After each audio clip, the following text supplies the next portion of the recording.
Because I know a lot of people in Michigan that are planning to vote for Trump, and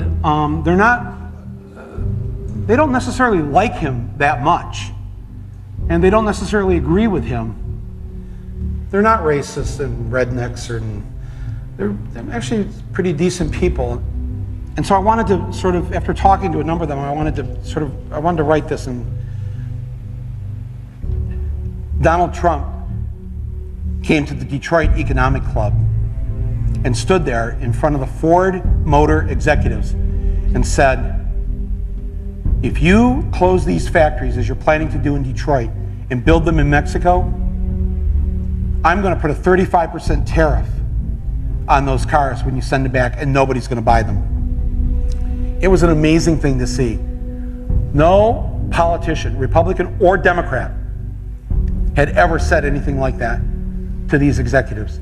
And it was music to the ears of people in Michigan and Ohio and Pennsylvania and Wisconsin, the Brexit states. You live here in Ohio, you know what I'm talking about.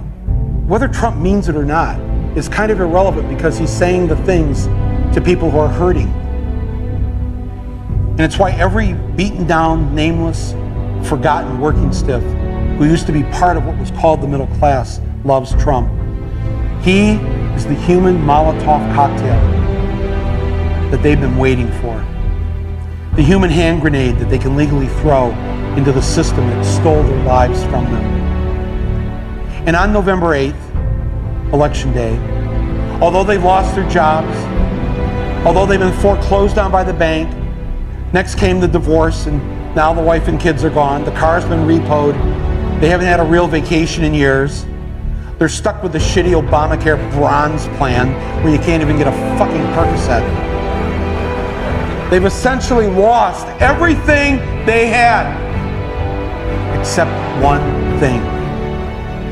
The one thing that doesn't cost them a cent and is guaranteed to them by the American Constitution, the right to vote.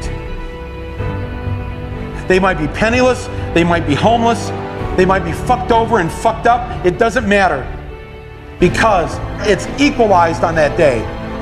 A millionaire has the same number of votes as the person without a job. One. And there's more of the former middle class than there are in the millionaire class. So on November 8th, the dispossessed will walk into the voting booth, be handed a ballot, close the curtain, and take that lever, or felt pen or touchscreen, and put a big fucking X in the box by the name of the man who has threatened to upend and overturn the very system that has ruined their lives. Donald J. Trump. They see that the elites who ruined their lives hate Trump. Corporate America hates Trump. Wall Street hates Trump. The career politicians hate Trump. The media hates Trump, after they loved him and created him, and now hate him. Thank you, media. The enemy of my enemy is who I'm voting for on November 8th. Yes, on November 8th, you, Joe Blow, Steve Blow, Bob Blow, Billy Bob Blow, all the blows, get to go and blow up the whole goddamn system, because it's your right.